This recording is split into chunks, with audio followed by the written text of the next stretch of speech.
Isle of Wight Volunteer Stories is a podcast brought to you by the Isle of Wight Volunteer Centre, celebrating the wonderful contribution that volunteers make to island life. We'll be hearing about the different roles and activities that people do, what they get out of it, and what motivates them to start in the first place. Volunteers share some of the highs and lows of their lives, talk about the skills that they learn and the connections that they make on their volunteer journey. We hope this podcast will give you an insight into a world you may not be familiar with, will demonstrate that volunteers come from all walks of life, and perhaps it will inspire you to start your own volunteer story.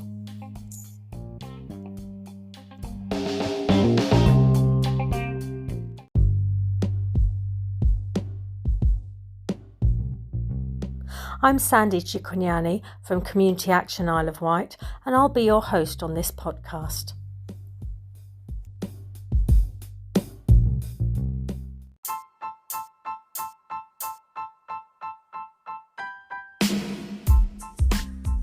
In this episode, I meet Steve Scott, who talks about his creative projects for the National Trust. He sounds surprised at how much he enjoys volunteering, and he talks a little about how he ended up following his wife, Den, who you may have met in a previous episode, into the world of volunteering.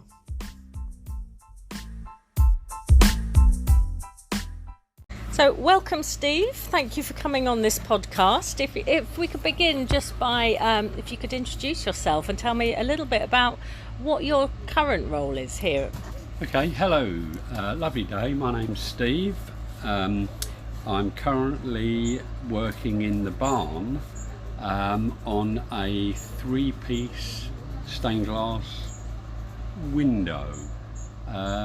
We can't use glass, so we're using Perspex. And these are recycled Perspex sheets that used to be used during COVID to separate people, stop the breath and the air. It's the second project I've done for the National Trust with my wife. The first one I really stumbled into. I came here to register as a volunteer. Here being Motterston Manor. Motterston Manor, yes. Saw Dee, she got me to fill some forms out, and just behind her, in the office behind us, was a cutout of the Isle of Wight. And my wife was with me, and she is very inquisitive, and she said, "Oh, what's that?" And Dee said, "Oh, it's a project, it's going to be a mosaic." And the conversation just carried on. And within 20 minutes, we were the new volunteers to build a mosaic. I've never cracked a tile on purpose in my life. I've never used a tile cutter, but she seemed to think that I could create a mosaic. I'm not arty, I'm crafty, but not in that sense of the word. So it came as an absolute shock to me that within 3 or 4 days I'm cancelling other jobs and tasks to come to Motterston to create a mosaic. It's quite big, it's 3'6" by 3 foot, and it's currently at Newtown Creek. But I got so involved with it to the point where my wife was saying, "We can't go there today, we've got this to do, we've got to make the beds." But no, so from January through to April, I got involved in that, and I loved every minute. I'm so grateful for the National Trust for giving me that opportunity to do something that would never have crossed my mind in a million years. My wife had been a volunteer for a couple of years. Some of the stuff she was doing I thought was quite boring. Well, what sort of stuff was she doing? Putting up fences, repairing fences, not panel fences. These are beech or chestnut with barbed wire in between them to contain sheep. I couldn't get excited about that until Sean is the National Trust bloke that looks after the sheep, Sean the sheep. He asked her to monitor the sheep for a weekend while someone was away, which she did at Newtown Creek on the Saturday, and on the Sunday she said, "Oh, these sheep are wonderful, why don't you come along?" So I did, and it sounds a bit odd, but fell in love with one of the sheep, number 77, and so got involved in that. But of course I wasn't a volunteer then, so I couldn't get as involved as I would like. But of course now that I am a volunteer, we look after 80 sheep at the farm over there that the National Trust run. Can't remember the name of it. So that is our main course. Every weekend we look after 80 sheep, and now a couple of days a week we're doing stained glass window. Again, a surprise to me. The lead is real lead, and you cut it with a Stanley knife, and I'm trying to recreate what I've seen on lead glass in churches and museums, doing it over the top of cross pieces. And Darcy has drawn some fantastic animals. So there's 3 animals. There's a beetle, a wasp and a butterfly, multicoloured, but of course the outline of them is my bits of lead sticking around. So yeah, absolutely love it, absolutely love it. Not me at all. If someone had said to me 6 months ago, "You'll create a mosaic," I would think they've probably been on something. So it's just not me. But again, thank you very much, National Trust, for giving me the opportunity.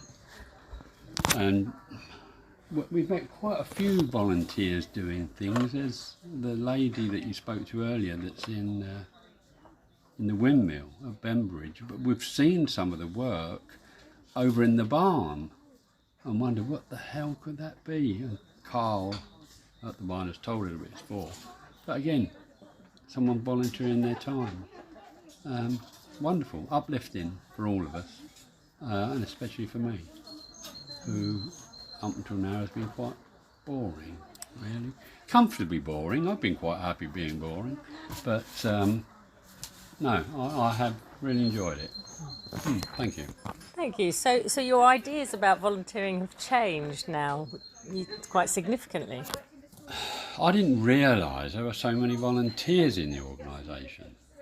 I had assumed 99% of them are paid employees, just doing some mundane jobs, some exciting jobs. Fencing, I still don't think is exciting, but skilled. Volunteering seems to be such a core of the National Trust. Again, I've only realised that in the last 18 months.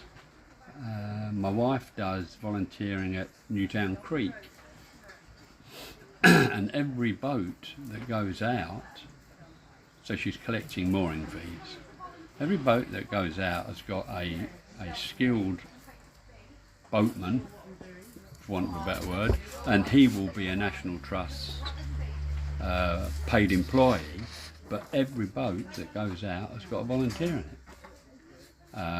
And that goes from April through to October. So every day of the week that boat goes out, a volunteer is needed. And it's quite rare that Davey has to phone up and say to Den, "Can you do another shift?" because a volunteer can't do it. Very rare. No, very good. I like it. And do the National Trust treat their volunteers well? Oh no, terrible. No, it's 11 o'clock in the morning and I've had cream tea, scone, jam and 3 cups of tea, which I wouldn't have got at home. Yes, they, joking aside, they do. And while we were working on the mosaic, there's about 20 staff here at Mottisford at any one time, gardeners, bookshop, the tea ladies, various other. And the first couple of days, every 10 minutes, the door creaks open because the door is 500 years old. Door opens and a head comes round and they say, oh, we just want to see what you're up to. So everyone knew what we were up to. I'd only been here once, 10, 15 years ago. Everyone knew what we were up to. Everyone came around, and of course they all say, oh, what a lovely job you're doing. And do you do much of this? No. But they were very welcoming. And yeah, it's quite pleasing, the fact that people are doing a job, their own job, taking time to come over and have a look at what we're doing, and then coming back a few days later and saying, oh, we've seen you, saw you've just done the squirrel. And yeah, very rewarding. Yeah, very nice. Well, thank you very much, Steve. I have to say that I saw the mosaic at Newtown Creek only the other day. It looked absolutely amazing in the sunshine. So well done for that. Yeah, that was great. Thank you very much. It's been an absolute pleasure meeting you. Thank you so much for being a volunteer, and thank you for coming on this podcast. Okay, jolly good. Thank you.